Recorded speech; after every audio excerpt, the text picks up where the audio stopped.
Hello and a very warm welcome to video number 6 on the importance of practical resource management. This time, Alasdair and I will be discussing the final pillar in our model, planning and decision making. We plan to look at a few ideas that could help you with safety and performance improvements for your company. So you have already covered, Alasdair, a large amount, starting with the context and then looking at communications and leadership points and situational awareness. And you remind us each time all of these ideas are linked. And for today, how would you like to introduce the subject of planning and decision making? Well, hi, Tineke. I think there are two related ideas. Lots of operational safety is about making the right decisions, and a lot of accidents feature poor decision making somewhere in their chain. So it's self-evident that we want the quality of our decision making to be as high as we can manage, because there's a lot at stake. Now, planning in terms of thinking things through and anticipating what's coming is an important element.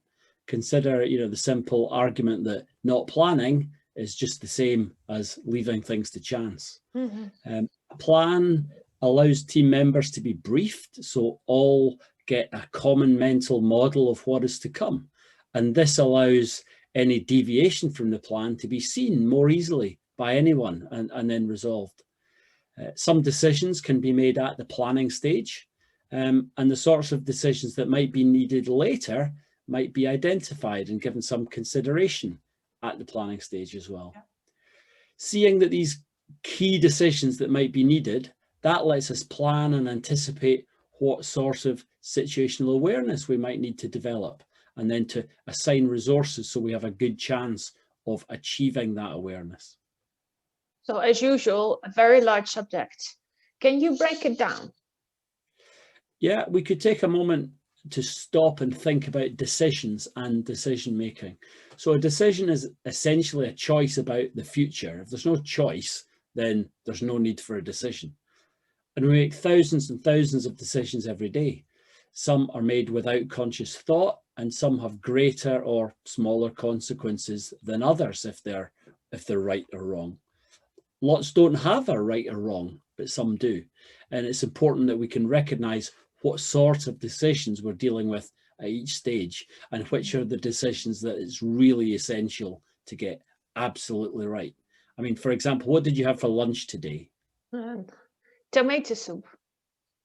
All right, so there was a bunch of decisions in there. Did you want something hot or cold? Would you want something already prepared or make something from scratch? Did you think soup was going to sustain you till dinner time? Did you want extra bread? Did you have a choice of flavors? A bunch of decisions, but to be honest, none of them had a particular right or wrong. Okay, yeah, but there must be tons of operational decisions that it's very important that we get absolutely right. Yeah, and they come in different forms too.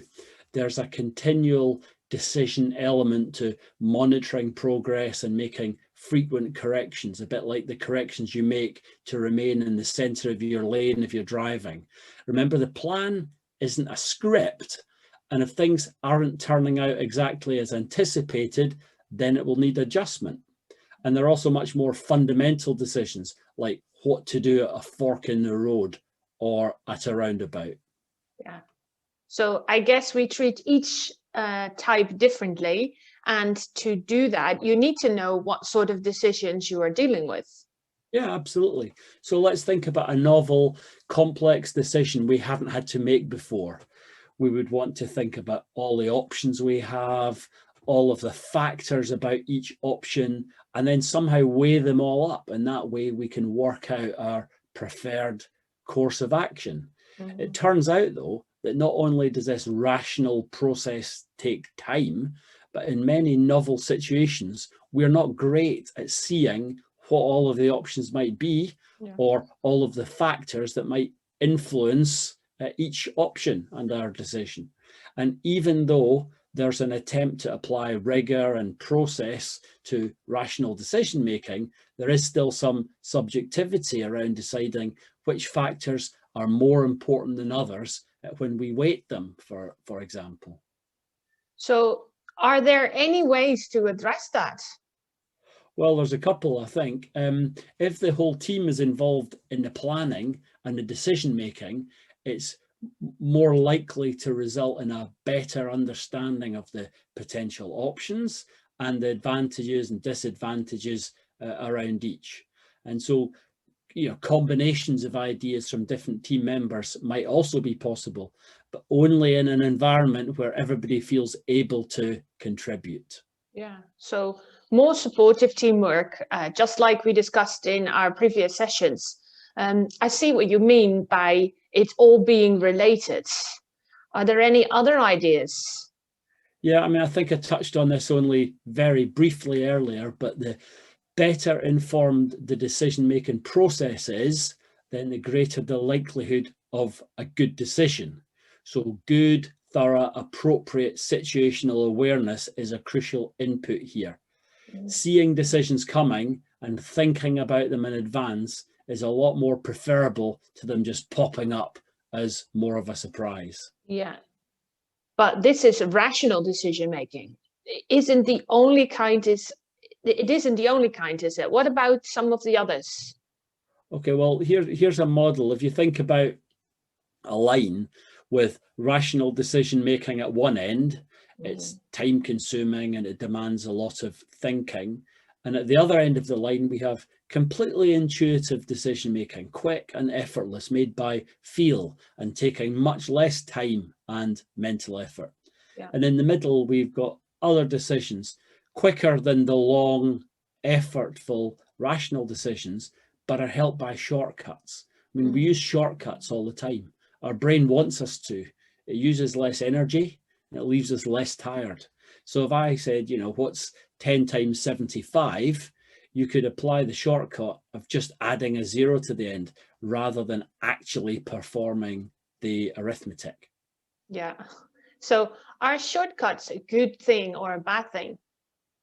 Well, they're something we should be careful with. Many of them do help save effort and time. And if we rely on experience and knowledge of how we performed a task before, that can, of course, be helpful. But we should be careful of assuming that the current problem is the same in every way to the previous one on which we're basing our experience. Assumptions can be very dangerous if they're inaccurate. Yeah, exactly. Yeah, I guess if you just repeat what you did before, then it's not really a decision. Yeah, exactly. And as I mentioned last time, we are liable to biases, and confirmation bias is especially dangerous here. The tendency to see things that support your idea and reject evidence that doesn't support it. Yeah, and leadership challenges? Well, not every decision is going to please everyone, and not all decisions will be good ones. And it's a leadership role to monitor and to listen to others and accept when a decision has not been suitable after all and needs to be adjusted further. Yeah. All this is less likely, but at the same time more acceptable within strong teams. So that investment in our team, which we mentioned a few weeks ago, really pays dividends in situations like this. So you've made the case for planning and decision making and good performance and how these are supported by each of the elements we discussed earlier, especially teamwork and leadership, and they're all held together by communication. So I can see there's a lot in here, and hopefully it has triggered some thoughts. We already have a bunch of questions sent in from people, and I expect some more. So at our next session, we will look at these in some more details, if that's okay. Okay, let's do that. What I've tried to do here is just hit some key points to provide ideas. Excellent, excellent. So I see you next time. Thanks, Tenika. Bye. Bye.